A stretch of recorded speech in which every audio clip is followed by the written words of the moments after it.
A billionaire finds his maid's daughter secretly washing dishes, and he's about to discover the desperate truth she'll do anything to hide. 3 a.m. Billionaire Arthur Coleman, walking his silent halls, finds an unexpected sight in his cavernous kitchen. Claire, a 17-year-old girl, his housekeeper's daughter, is scrubbing a mountain of dinner plates. Her hands are red and raw. Her eyes are wide with terror. She should be in school. Instead, she is here, telling lies to protect a desperate secret. The billionaire, a man who built his fortune reading people, knows this is more than a girl helping her mother. It's a clue to a sacrifice he can't yet understand. He built an empire on seeing patterns, but sleep was a price he could not pay. Arthur Coleman found silence to be the loudest sound in his vast, empty mansion tonight. That silence was broken. The great clock in the foyer chimed 3 a.m. The sound was heavy, each chime echoing down the marble hallway. Arthur Coleman stood at the top of the grand staircase, his silk robe pulled tight. He was a man who had built a global shipping empire.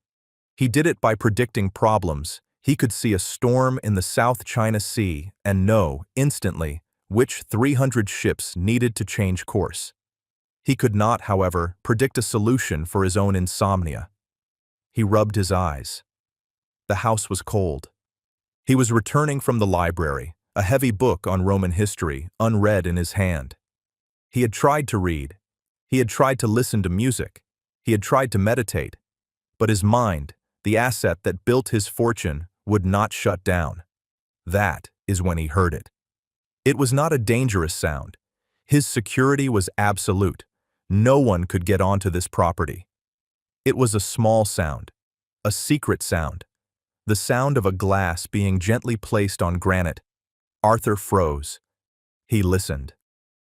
The sound came from the ground floor, at the far end of the house, from the main kitchen, the quiet, rhythmic friction of a sponge on a plate. He moved down the hall, his leather slippers silent on the plush runners. He descended the staircase, his mind racing. It was not a thief. A thief would not be washing dishes. It was an employee. But why? At this hour? He pushed open the heavy oak door to the main kitchen. The room was dark, lit only by the small, yellow light above the industrial stove. The kitchen was enormous, designed for catering large parties. It was a cavern of stainless steel and dark wood. There, dwarfed by the counters, was a girl. She was hunched over the deep steel sink, her back to him. She looked small and thin. She was scrubbing a crystal wine glass with a focused, desperate energy. Arthur cleared his throat. The girl gasped, a sharp intake of air. She spun around so fast she fumbled the glass. It slipped from her soapy hands. "Oh!" she cried, lunging for it. She caught it, just barely, her knuckles turning white. Her eyes were wide. She was not just startled. She was terrified. It was a terror that seemed far too large for a simple surprise. "Mr. Coleman," she breathed. He did not recognize her. He had staff, but he rarely saw them. They were managed by his head of staff, George. "Who are you?" His voice was not unkind, but it was the voice of a man used to answers. I'm Claire, sir. Claire Miller." She frantically dried her hands on a dish rag, her eyes darting between him and the door. "I'm Helen's daughter." Helen Miller, his housekeeper. Arthur's mind clicked into place. Helen. A good woman. Reliable, quiet, always professional. Helen had been with him for 5 years. "Claire," Arthur said, stepping fully into the kitchen. He flicked on the main lights. The room flooded with a sterile white glare. The sudden brightness made the girl flinch. He saw her clearly now. She was young, perhaps 17. She had blonde hair, but it was pulled back in a messy, frayed ponytail. Strands of it were stuck to her damp forehead. She was pale. The skin under her eyes was not just shadowed. It was dark, bruised with a profound exhaustion. She looked like a soldier who had been on the front lines for weeks. "What are you doing here at this hour?" Arthur asked, his voice softer now. "Where is your mother?" "She's sick, sir," Claire said. The words came out too fast, too rehearsed. "Just a bad cold. She felt terrible. She was so worried about the dishes from your party. I told her I'd take care of it so she could rest." Arthur's eyes drifted from the girl to the sink. It was piled high. The remains of his 30-person dinner party. Plates, pans, platters, dozens of glasses. It was a catering-level mess. It was work for 3 people, not 1 child. "A bad cold," Arthur repeated. He looked back at her. His mind was analyzing the lie. It was a bad lie. A child her age should be sleeping. "And she sent you," he said, "at 3 o'clock in the morning to do her work?" "No!" Claire's voice was sharp, suddenly protective. The terror was replaced by a flash of anger. "She didn't send me. She doesn't know I'm here. I let myself in. I have a key. I help her on weekends. Sometimes I know her routine. I wanted to get it done before she woke up, so she wouldn't worry." It was a brave lie, Arthur thought, but a lie nonetheless. "You should be in bed," Arthur said, crossing his arms. "You have school tomorrow. Today, rather." Claire flinched. It was a tiny, almost invisible movement, a tightening of her shoulders, a quick drop of her eyes. Arthur saw it. He had built his fortune reading the flinches of his competitors across a boardroom table. A flinch meant a hidden truth. "Yes, sir," she whispered, her eyes fixed on the floor. "I'll be done soon. I promise I won't disturb you again. I'm very quiet." She turned back to the sink, as if he had been dismissed. It was a clear signal. "Please leave." Arthur did not leave. He stood there for a full minute, watching her scrub. He saw her small hands, red and raw from the hot water and soap. He looked around the kitchen. His eyes landed on a backpack slumped by the service door. It was an old, faded blue backpack. The zippers were strained. It looked heavy. Dangling from the main zipper was a bright blue and gold honor cord. Arthur's eyes narrowed. He knew that cord. It was the kind valedictorians wore at graduation. Next to it, tucked into the side mesh pocket, was a small, framed photo. It was old. A young woman and a man in a crisp army uniform. Arthur looked at the girl. He looked at the mountain of dishes. He looked at the honor cord. The honor cord. The 3 a.m. dishwashing. The lie. The exhaustion. These pieces did not fit. They were a broken pattern, and Arthur Coleman hated broken patterns. "Leave the dishes," Arthur said. Claire stopped, her hands frozen in the soapy water. "Sir?" "Leave them. Go home. Get some sleep." "But my mom, she'll be so upset if they aren't done. She'll get in trouble." "I will handle your mother," Arthur said. His tone was not harsh, but it left no room for argument. "Go home, Claire." She hesitated. Her shoulders slumped. It was not just relief, it was defeat. As if she had failed her mission. "Yes, sir. Thank you, sir." She quickly pulled off the heavy, wet apron. She grabbed her backpack, slung it over one shoulder, and slipped out the service door into the pre-dawn darkness. Arthur stood alone in the massive, silent kitchen. The silence rushed back in, but now it was filled with questions. He looked at the honor cord in his mind's eye, a valedictorian. He looked at the sink, a dishwasher. He went to his study. He did not try to sleep. He sat in his leather chair, watching the black sky turn to gray. He was waiting. At 7 a.m., he picked up his phone. "George," he said when his head of staff answered. George Shaw was a man who had been with him for 20 years. He was precise, efficient, and discreet. "Mr. Coleman, you're up early." "I have 2 tasks for you, George. First, our housekeeper, Helen Miller. What is her situation?" There was a pause. Arthur could hear the faint click of a keyboard. "Mrs. Miller," George said, his voice careful. "She has been inconsistent, sir. Many sick days in the last 2 months. I was actually preparing a file to discuss her dismissal." Hold that file, Arthur ordered. The words came out like cold steel. Second, her daughter, a girl named Claire, about 17. She's a senior in high school. I want to know everything. The school, her grades, her attendance. Sir? George's confusion was plain.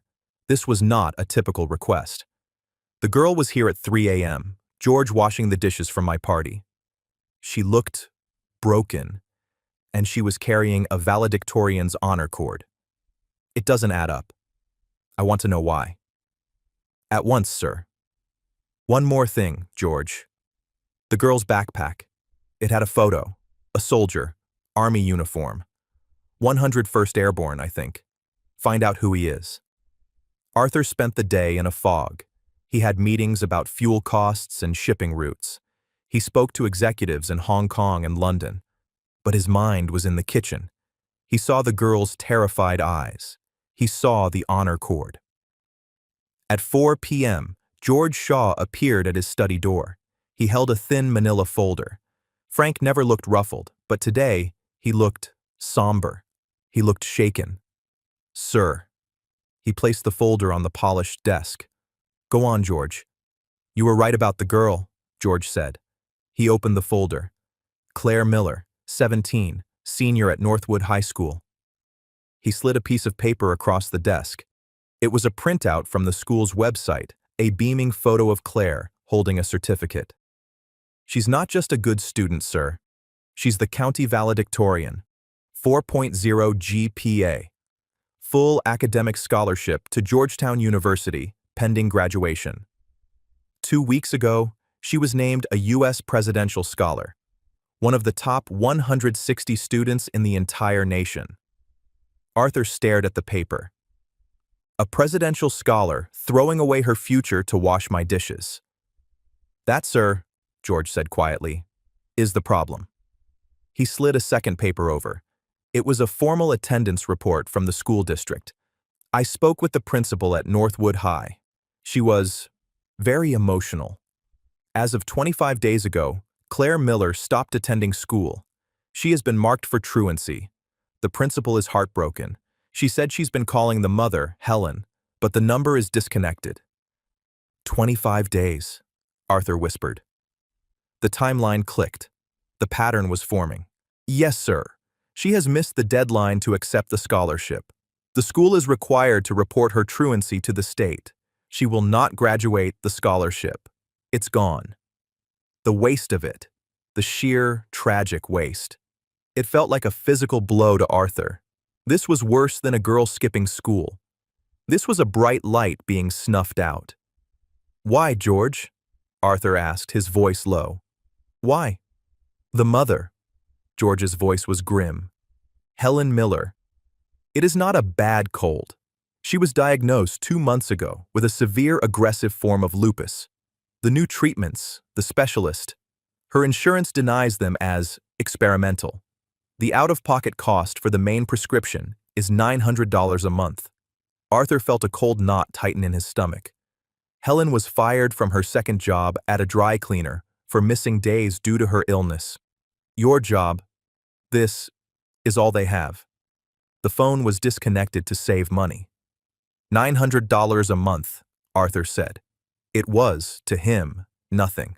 A rounding error. To them, it was a future. Claire knows, Arthur stated. She's been skipping school to… what? Work? I'm still looking into that, George said. But it seems she is also covering her mother's shifts, unpaid. Cleaning this house, just to keep you from firing her. She's trying to hold on to the job and the health insurance that her mother is too sick to perform. Arthur stood up, the anger and the sadness rising in him. He walked to the window. The soldier, George, the photo. George slid the last piece of paper across the desk. It was a grainy, black and white military file photo. Captain Robert Miller, George said. Claire's grandfather, Helen's father. Baker Company, 101st Airborne Division, served 2 tours, highly decorated, passed away in 2010. Arthur looked at the name, and then his blood ran cold. Baker Company. He turned from the window. He walked to a framed photo on his bookshelf. It was a photo he had not truly looked at in years. A group of young men in fatigues, smiling in a dusty foreign jungle. "My brother," Arthur said, his voice barely a whisper. "My older brother Thomas. He was in Baker Company. He didn't come home." Arthur looked at George, his eyes clear and hard as ice. "This is not an employee, George. This is family." "Sir?" "Get me their address," Arthur said, his voice low and dangerous. "And find out where Claire Miller is right now." The address was a gray, worn-down apartment complex in a part of town Arthur hadn't seen in 40 years. He drove himself in his modest sedan, not the Rolls-Royce. He felt the need to be invisible. The building smelled of boiled cabbage and old carpet. He walked up 3 flights of stairs. The concrete was cracked. He knocked on 3B. He heard a slow, painful shuffling. The door opened a crack, held by a chain. An eye peered out. "Susan?" Arthur said gently. The door slammed shut. He heard a muffled sob, then the rattling of the chain. The door opened. The woman who stood before him was a ghost. She was a decade younger than Arthur, but she looked 20 years older. Her hands were swollen into claws. Her face was gray with pain. She leaned heavily on a metal walker. This was not the neat, capable woman who managed his home. "Mr. Coleman," she gasped, her voice thick with shame. I was going to call. I've been—" "Helen," Arthur said, stopping her. "I came to see you." He stepped into the tiny, bare apartment. It was spotless, but it was cold. A single, small electric heater glowed weakly in the corner. "I saw Claire last night," he said. Helen's face crumpled. She sank onto the worn sofa. "Oh God, she promised. I told her not to. I told her I can still work. I just needed a few days."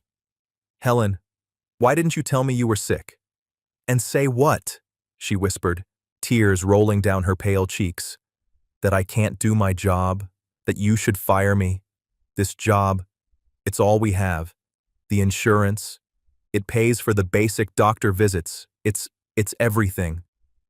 "The scholarship," Arthur said, his voice quiet. Helen's head snapped up. Her eyes were wide with a new, sharper pain. "The presidential scholarship, Helen Georgetown. I know." Susan let out a sound. It was not a cry. It was a wail of pure, unfiltered despair from the bottom of her soul. I found the letter," she sobbed. "The one from the White House. I found it in the trash can. In the trash. I asked her, and she looked at me with those empty, tired eyes. And she said, 'What's a scholarship, Mom? Does it pay for your medicine? Does it keep the lights on?'" Helen gripped her own hair, her swollen fingers shaking. "She's throwing it all away. Her whole, beautiful life. For me. For $900. Arthur felt the pieces of his heart breaking. This was a kind of poverty he had forgotten existed, the poverty of impossible choices. "Where is she, Helen? Where is she right now?" She got a job," Helen whispered, looking away, as if confessing a crime. "A real one, a night shift, so she can be here during the day in case I fall. It's at a diner, the Evening Star, downtown." "Stay here," Arthur said. "Lock your door. I will be back." The Evening Star diner was loud, bright, and smelled of stale coffee and grease. Arthur Coleman felt like he had walked onto a different planet. He took a booth in the corner, his tailored wool coat feeling like a costume. A waitress, older, with a kind, tired face, came over. "What'll it be, honey?" "Just coffee, black," Arthur said. He scanned the room, and then he saw her. Claire was moving through the tables, a heavy brown tray balanced on one arm. Her blonde ponytail was hidden under a blue hairnet. Her uniform was a size too big, the name Patty stitched in red on the pocket. She moved with a grim, mechanical efficiency. She did not smile. She refilled water glasses, cleared plates, and took orders. She was 17, a presidential scholar, and she looked like she had been doing this for a lifetime. He watched her wince when she lifted a heavy bus tub full of plates. He saw the manager, a short, angry-looking man in a stained white shirt, bark an order at her.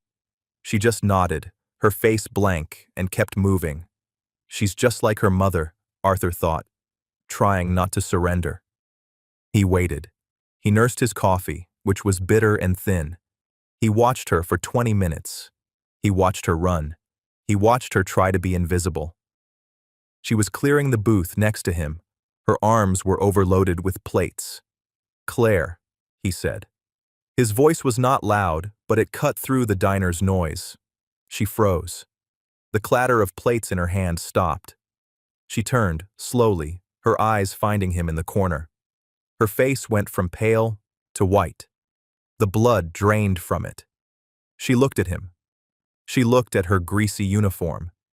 She looked at the half-eaten burger on the plate she was holding, and the tray, overloaded and heavy, slipped from her trembling hands. It hit the floor with a deafening crash. Plates shattered. Glasses exploded, ketchup and leftover food splattered across the linoleum. The entire diner went silent. Claire just stood there, staring at the mess. Staring at him, her shoulders began to shake. "Miller!" the manager roared from behind the counter. His name tag said, "Mitch. What do you think you're doing? That's coming out of your pay." Claire didn't look at the manager. She just looked at Arthur. Her eyes, which had been so terrified in the kitchen, were now filled with a different, deeper emotion, utter and complete humiliation. She dropped to her knees and, with her bare hands, began picking up the broken shards of glass. "Miller, get a broom. Get that cleaned up. Now!" Mitch was screaming. He was red in the face. "You're lucky I don't fire you on the spot. That's a week's pay and breakage, you stupid. That's enough." Arthur's voice was not loud.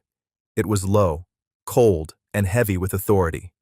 It cut through the diner's silence more effectively than Mitch's shouting. Arthur stood from his booth. He walked over and stood directly between the manager and the girl on the floor. He was a foot taller than Mitch, and though he was nearly 70, he carried an air of absolute power. Mitch, who had been focused on Claire, now looked at Arthur for the first time. He saw the expensive coat. He saw the gold watch. He saw the face of a man who did not belong in the Evening Star diner. "And who are you?" Mitch blustered, though his voice had lost its edge. "This is my employee. She is a child," Arthur said, cutting him off. "A child who is clearly unwell." He reached into his coat pocket, pulled out a leather wallet, and extracted several bills. 3 $100 bills. He dropped them on the counter. "That," he said, "is for the broken plates, and for my coffee, and for the inconvenience." Mitch's eyes went wide. He scooped up the money instantly. Arthur then turned his back on Mitch, a complete dismissive act. He crouched down, his knees protesting slightly. He was now at eye level with Claire. She was crying, silent tears tracing paths through the grime on her face. She was still trying to pick up the broken glass, her hands shaking.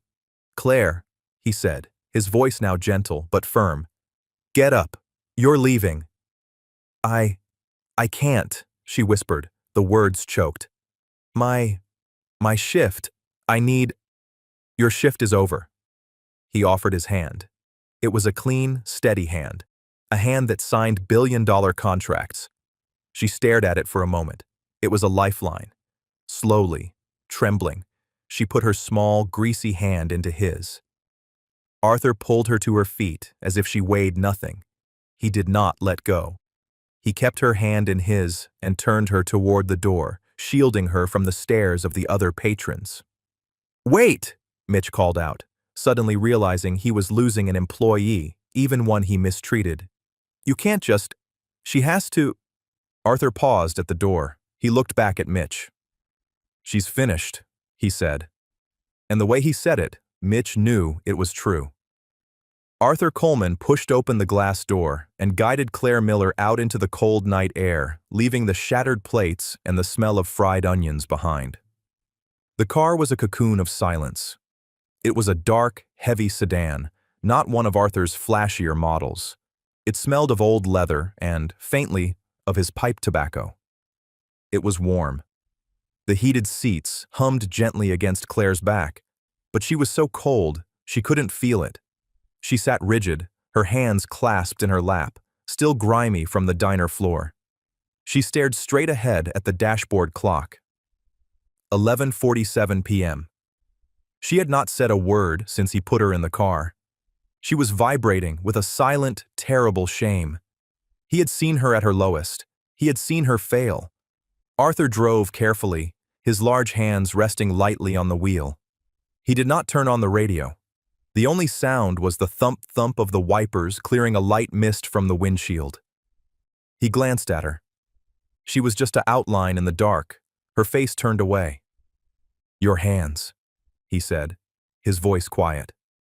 "Are they cut?" Claire flinched, startled by the sound. "What?" "The glass. Are you cut?" She slowly unclenched her fists and looked down. She hadn't felt it. There was a small, dark line of blood across her right palm. I don't know. It's fine." Arthur sighed. He pulled the car over to the curb on a quiet, tree-lined street. He put the car in park and turned on the interior light. It was a soft, yellow light, like a reading lamp. In it, he saw her. Her face was smudged with dirt. Her hair was matted where the hairnet had been. The small cut on her hand was welling up with blood. She looked at him, her eyes wide. "What are you doing?" "This will sting," he said. He did not answer her question. He reached into the glove compartment. His car was, like his life, organized. He pulled out a small, black first aid kit. He opened it, took out an antiseptic wipe and a bandage. "Give me your hand," he commanded. "No, it's fine, really. I'm getting grease on your car."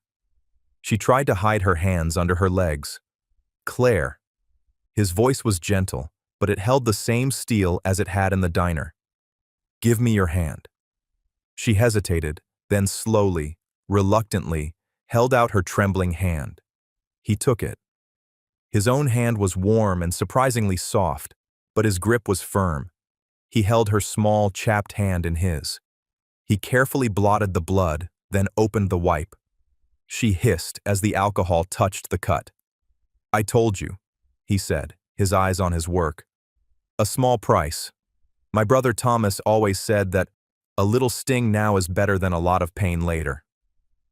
He worked with a precise, almost tender care. He cleaned the cut, then wrapped the bandage around her palm. His movements were not rushed. She watched him, her breath caught in her chest. This was Arthur Coleman, a man who moved markets, a man who owned half the city, and he was sitting in a parked car, bandaging her hand like a father. The absurdity of it, the kindness of it, broke through her shame. A single hot tear spilled over and ran down her cheek. Then another. He finished with the bandage and handed her a clean, folded handkerchief from his coat pocket. "For your face," he said, not looking at her. He put the car back in gear and pulled out into the street.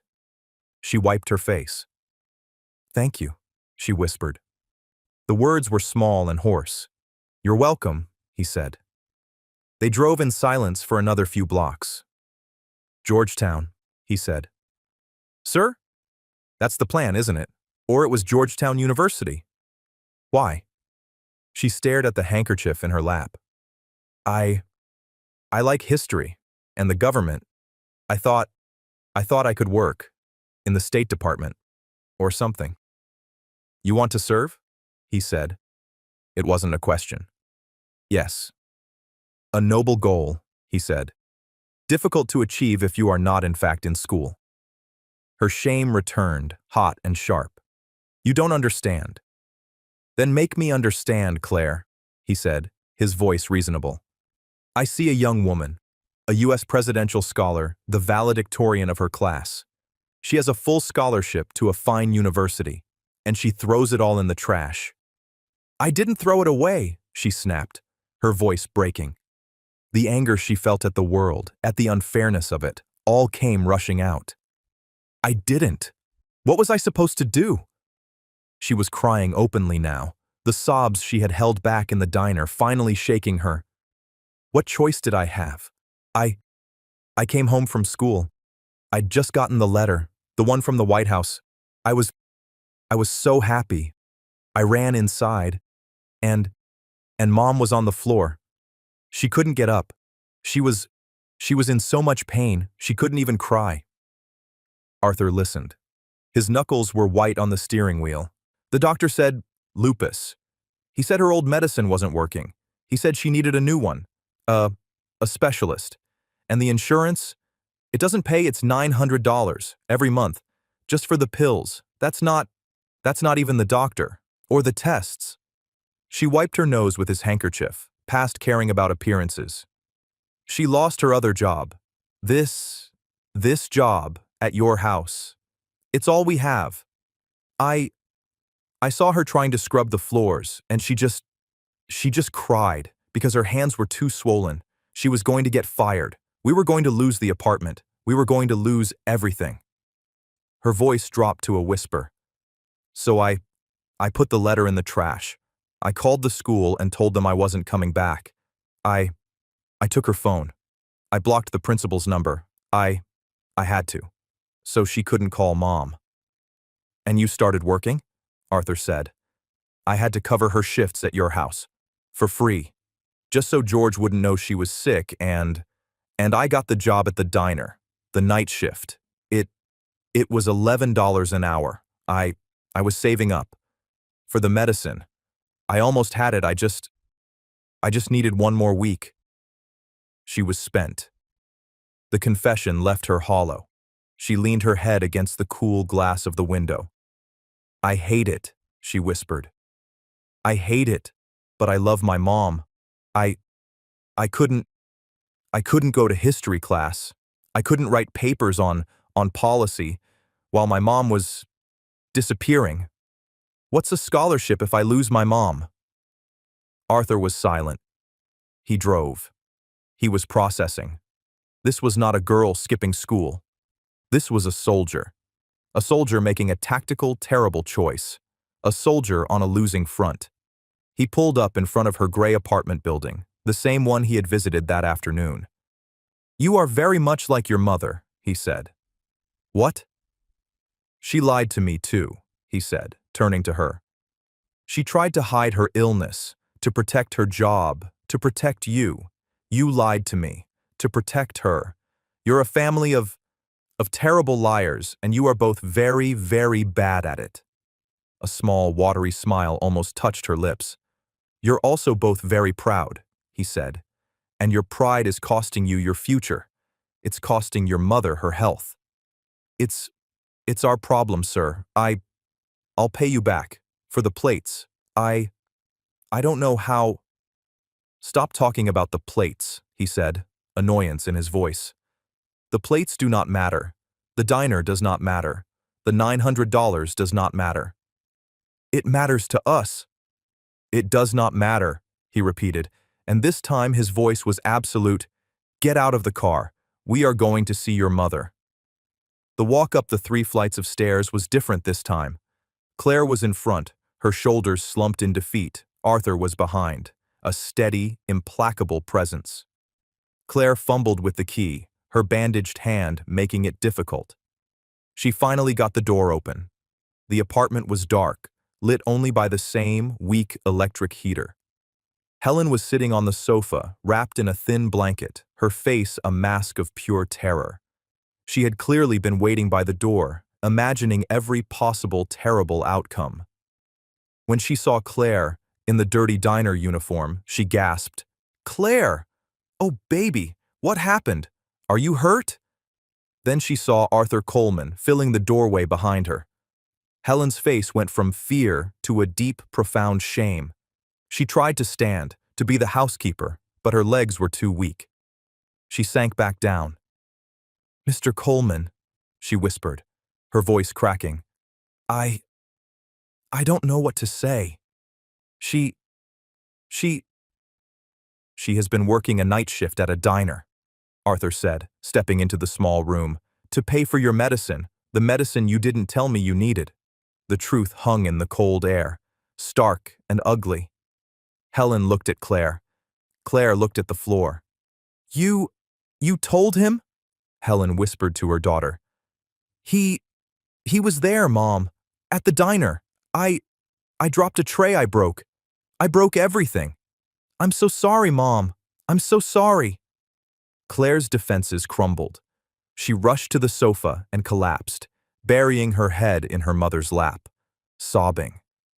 Helen wrapped her arms around her daughter, her own swollen, painful hands stroking her hair.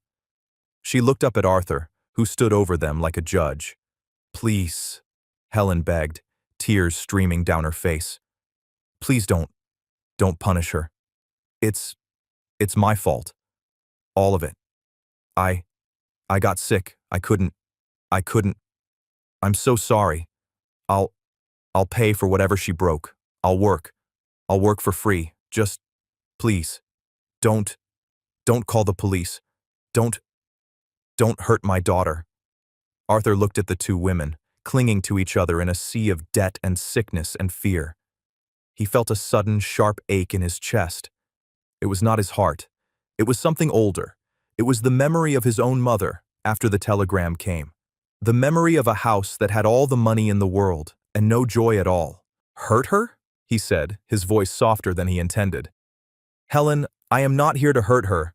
I am here to stop you from hurting her. Helen looked up, confused. What?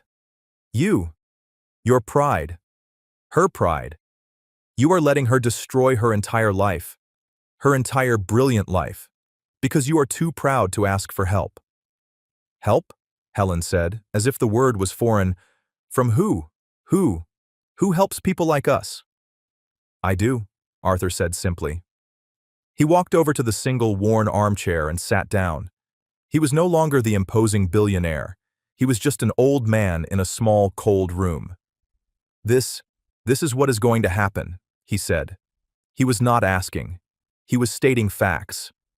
Tomorrow morning, at 9 a.m., a car will be here. It will take you, Helen, to the Cleveland Clinic. I have spoken to a doctor there, a Dr. Eris.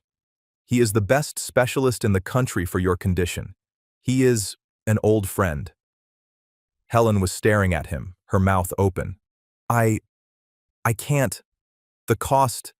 I can't. You will not be discussing costs, Arthur said. You will be discussing your health. All of it.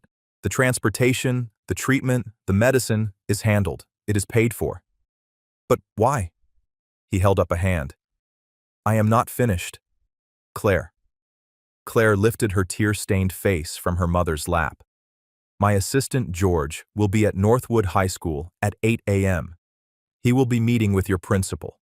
He will explain the family emergency that caused your absence. He will explain that you will be taking your final exams. You will graduate. Your truancy record will be corrected. Claire's eyes were wide. But the scholarship, I missed the deadline. It's gone. Deadlines, Arthur said, a rare, thin smile touching his lips, are often just suggestions for people who are not persuasive. George is very, very persuasive. He will be speaking with the admissions board at Georgetown this evening. You will accept your scholarship. You will go to Washington in the fall. That is final. The room was silent. Helen and Claire just stared at him. They were in shock. He had, in 2 minutes, solved problems that had been crushing them for months. Helen was the first to speak. Her voice was a fragile whisper. Mr. Coleman, why? This is charity. We can't accept. It's too much. Arthur leaned forward. The weariness of his 3 a.m. insomnia was back. But it was a different kind of weariness. It is not charity, Helen. He looked at her, his eyes searching her face.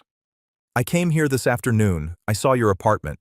I saw a photograph by your door. Helen glanced at the small, cluttered side table. A photograph? A small one, a man in a uniform, an army uniform. Helen's hand went to her throat. My father. My dad. Robert Miller, Arthur said. Yes, Helen said, her voice full of a daughter's pride. Captain Robert Miller.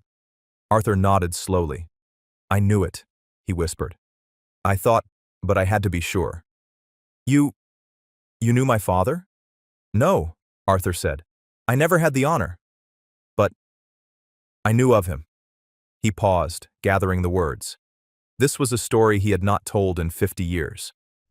I had an older brother, Arthur said, his voice distant, his eyes looking at the wall, at the past. His name was Thomas, Tommy. He was everything I was not. He was loud and funny and brave. I adored him. Claire and Helen listened, unmoving. I was in college studying business. He enlisted. 101st Airborne. He was sent to Vietnam, Baker Company. Helen's eyes widened. That was my father's company. Yes, Arthur said. Your father was his captain. Tommy.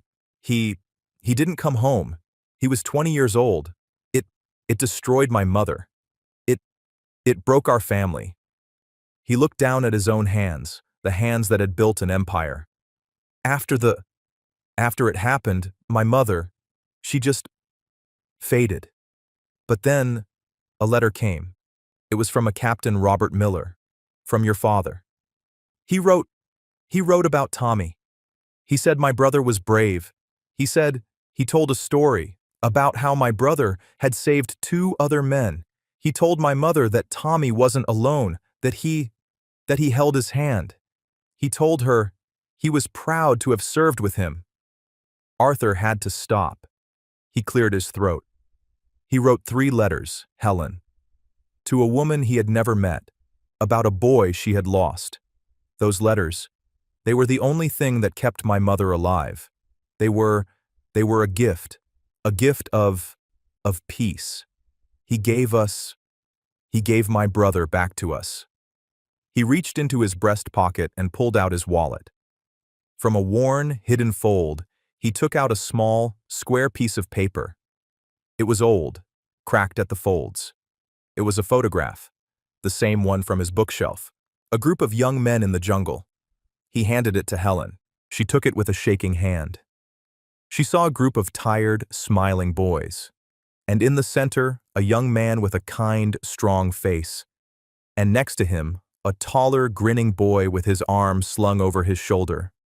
That's my father, Helen whispered, her finger tracing the face.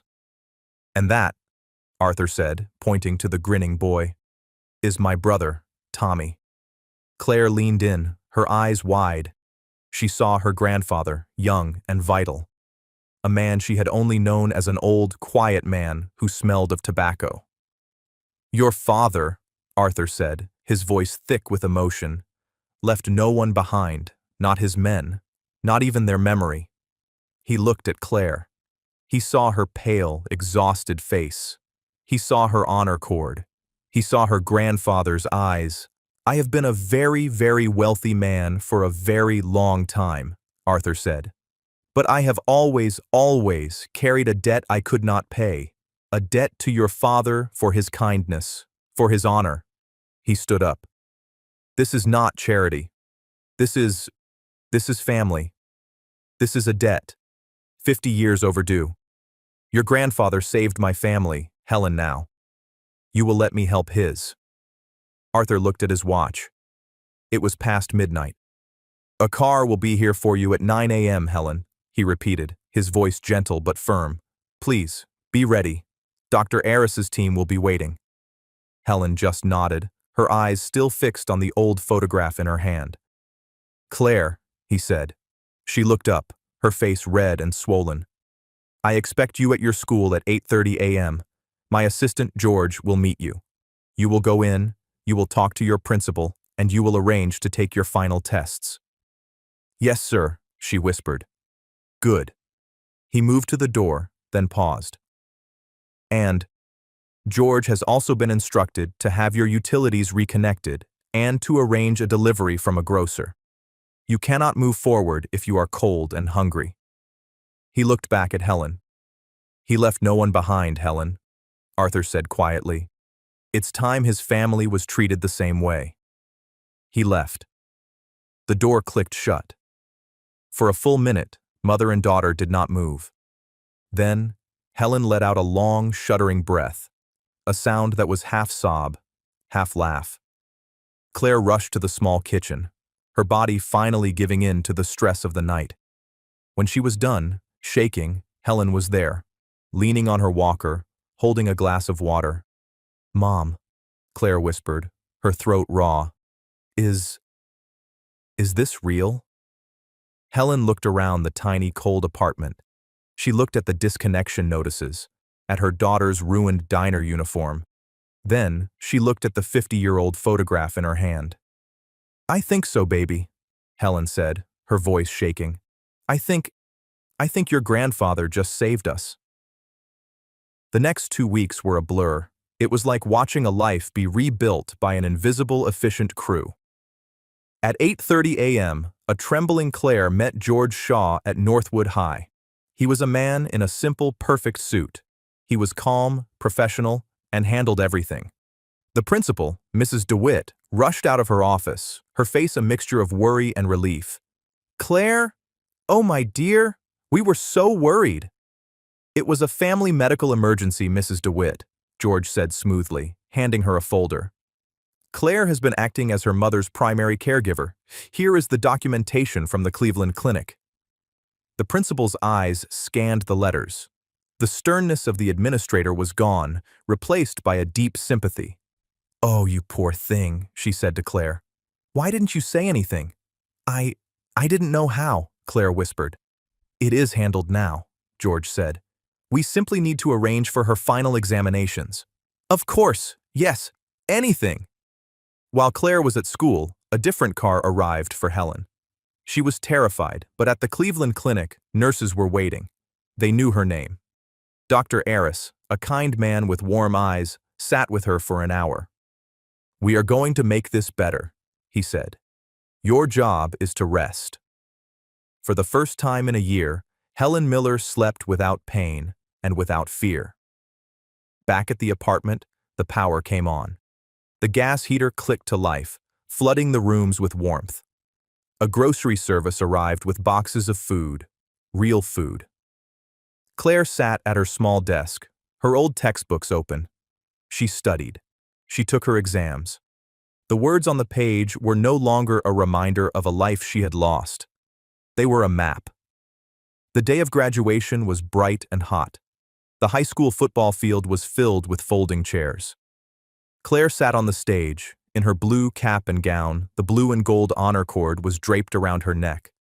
She looked out at the crowd. In the third row, she found them. Her mother was in a wheelchair, but she was not the gray, broken woman from the apartment. The swelling in her hands was down. Her hair was done. She was smiling, her eyes shining with a pride so fierce Claire could feel it from the stage. Next to her, in a simple gray suit, sat Arthur Coleman. He did not look like a billionaire. He looked like a grandfather. He caught Claire's eye. He did not smile. He simply nodded. A gesture of respect. "Your day." When her name was called, valedictorian Claire Miller, the applause was loud. She walked to the podium. She unfolded her speech. She looked at her notes, and then she looked past them, at her mother, and at Arthur. She folded the paper and put it down. "Good morning," she said. Her voice was clear, and it did not shake. "I wrote a speech about the future, but I don't want to talk about that." She gripped the sides of the podium. "I want to talk about what happens when you can't see a future. I want to talk about kindness. We think of history as something made by big, important people, by presidents, and billionaires." She saw Arthur shift, just slightly. "But history is also made by small choices, by people who are tired and scared, but who choose to do the right thing anyway. By, by a soldier who writes a letter to a grieving mother he's never met. By a mother who would rather lose everything than let her daughter see her pain.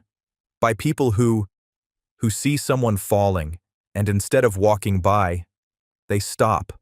They just stop. And they offer a hand. Her eyes were locked on her mother's.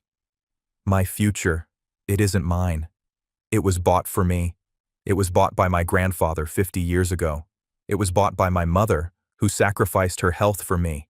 And it was returned to me by a man who understands that no one should be left behind. She took a breath. Congratulations to my class. We did it. But don't just go and be successful. Go and be kind. That's how you change the world. Thank you. The field was silent. Then the applause started. It was not polite. It was a roar. Her classmates stood. Their parents stood. Mrs. DeWitt was crying. Helen was sobbing into her hands. Arthur was patting her shoulder. His own face set, but his eyes were bright. A month later, Helen was back. She was not cured. Lupus was not a cold. But she was in remission. The new medicine, the proper care, it had given her her life back. She sat in Arthur's library. She had asked for this meeting. Arthur, she said. He had insisted she use his first name. I can't thank you. There are no words, but I cannot be a charity case. I have to work. I have to do something. Arthur smiled. He had been waiting for this. You're right, I agree, which is why I have a job for you. He gestured to a pile of file boxes on his desk. My mother left a small fund, he said. She called it the Baker Company Fund. Her idea was to provide small grants for the children and grandchildren of veterans, help with books, or a down payment, a little bit of kindness, as she called it. He sighed. After she died, I let it go dormant. I was busy. I was building things. I forgot. He looked at her, his eyes serious. I have restarted the fund. I have endowed it properly. But it needs a director. It needs someone to read the letters, to find the people who need help, to be the heart of it. Helen looked at him, confused. But I'm a housekeeper. No, Arthur said. You're a veteran's daughter. You are a woman who understands sacrifice. You understand what it's like to be in need and to be too proud to ask. I can't think of anyone more qualified. Helen looked at the boxes. She was not being offered charity. She was being offered a purpose. Yes, she said, her voice clear. Yes, I would be honored. The summer ended. It was a cool morning in late August. By August, Claire was leaving for Georgetown. Helen, now in remission, saw her off from their new, bright apartment. Arthur's sedan pulled up. He got out. All set? He asked. All set, Claire said, her smile wide. A few things, he said, handing her a box. Inside was a new laptop. For the political science papers. Arthur, this is too much. Nonsense, he said. He then handed her a flat, square envelope. And this. She opened it. It was a simple, dark wood frame. Inside was the photograph. The young men in the jungle, her grandfather and his brother. But this is yours, she said. From your desk. No, Arthur corrected her gently. The one on my desk was my mother's. This was Tommy's. It was in his wallet when they sent his things home. It's been in a box. I think he would want you to have it. To remember what you're made of. Claire's eyes filled with tears. She hugged him. It was not a small, shy hug. It was a real, grateful embrace. Thank you, she whispered. For everything. For seeing me. He patted her back, his own throat tight. Go on, he said. Don't be late. Washington doesn't wait. She hugged her mother, a long, tight hug. I love you, Mom. Take your medicine. I will, Helen laughed, wiping a tear. Call me. Every night. I will. Claire got in the taxi. She looked out the back window as it pulled away. She saw her mother, healthy and strong. And she saw Arthur, the billionaire who had been too restless to sleep. He had his arm around Helen's shoulders. Two people, from two different worlds, standing on a sidewalk, watching the future they had built together drive away. Arthur watched until the car was gone. He looked up at the bright blue sky. He had built an empire on seeing patterns, storms, and markets, and competitors. But for 50 years, he had missed the most important one. He had been looking for a way to pay a debt to the past. He never realized the debt was meant to be paid to the future. He felt a strange, new sensation in his chest. A stillness. A peace. Come on, Helen, he said, turning her toward his car. Let's get to the office. We have work to do. And finally, he felt, for the first time in a very, very long time, like he might actually sleep that night. And that's where we'll end our story, with a debt 50 years overdue finally paid. I hope this story about how one small act of kindness can ripple across generations to change a future gave you a chance to pause and reflect. I'd love to know what you were doing while listening. Were you winding down for the night or just starting your day with a cup of tea? Drop a line in the comments. I truly do read them all. If you want to make sure we cross paths again for the next story, hitting like and subscribing makes a huge difference. We are always trying to improve, so feel free to share your feedback. Thanks for spending this time with me.